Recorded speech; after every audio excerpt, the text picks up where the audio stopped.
Okay, now let us talk about UK MP Dawn Butler. And she was asked to leave the House of Commons chamber for calling Prime Minister Boris Johnson a liar. Now, these are the people that wage war in various countries to bring in democracy. And when their own stand exercise their own democracy and call the Prime Minister out on his lies, they ask her to leave.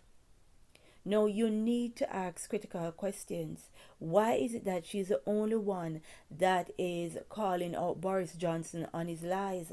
Maybe others have done so, I have not heard.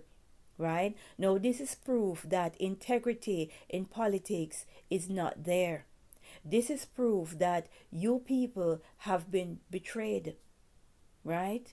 These people have lied to you over and over and over again. I don't know what is it going to take for you to understand that these people are lying to you. And to make matters even worse, if you look on the various headlines that is online, we have the Daily Mail, and they are trying to brand this woman as a angry, aggressive black woman.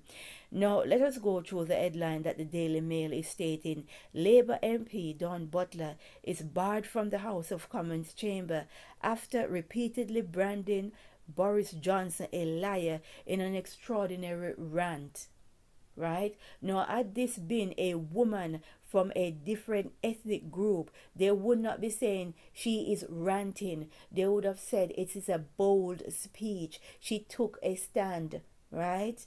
But they decide to try and downplay what she's saying. They are trying to brush it aside, right? Because, oh dear, this woman stand in the boys club and brand Boris Johnson a liar. After all, they have worked so hard to con you people to believe in the scamdemic. How dare this woman call this man out? We need to pray as we say, glory be to the Most High. Butler.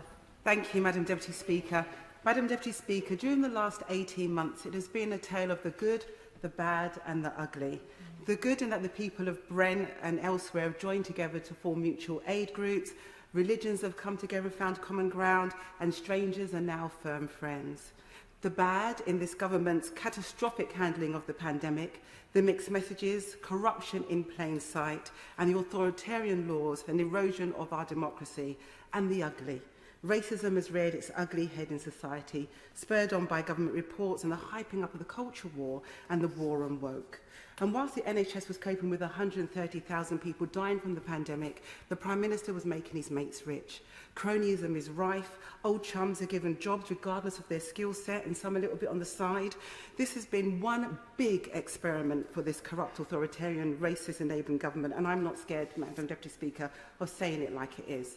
The government said we need to talk about class, so let's do it. Let's call it out, this toxic elitism once and for all. Highlight Byline Times, Good Law Project, Novara Media, Open Democracy, Amnesty, Liberty, all exposing the government, and the government's response is to spend public money defending the indispensable. Funny how there's no money for the NHS staff, but £1 billion of COVID contracts have been awarded to Conservative donors. Ministers were not involved, we were told, but then Good Law Project exposed emails from the Prime Minister's advisers and the Home Secretary lobbying for money. This corrupt authoritarian approach of the government would be condemned and investigated if it was happening anywhere else in the world. The 1% believe they owe nothing to society.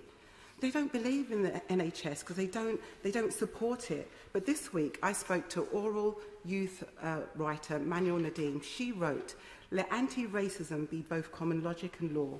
May we have more accountability than apologies. May performative placeholders posts be followed by policy. When the future arrives, let the minimum wage be the living wage. Let survival be birthright. And when the poor cannot pay with anything else, let us not ask them to pay with their lives." Madam Deputy Speaker, poor people in our country have paid with their lives because the Prime Minister spent the last 18 months misleading this House and the country. Peter Stefanik from the CWU has over 27 million views on his online.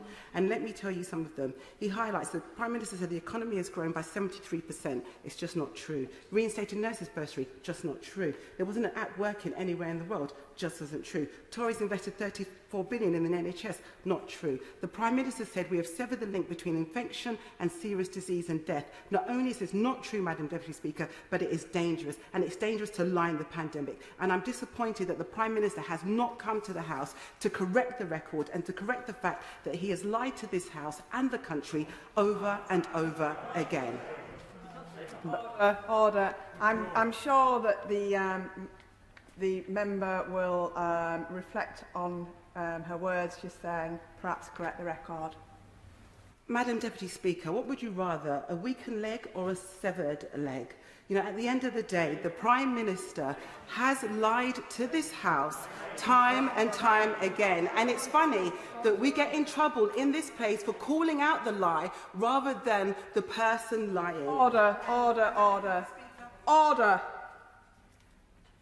Can you please reflect on your words and withdraw your remarks? Deputy Speaker, I've reflected on my words, and somebody needs to tell the truth in this House that the Prime Minister has lied.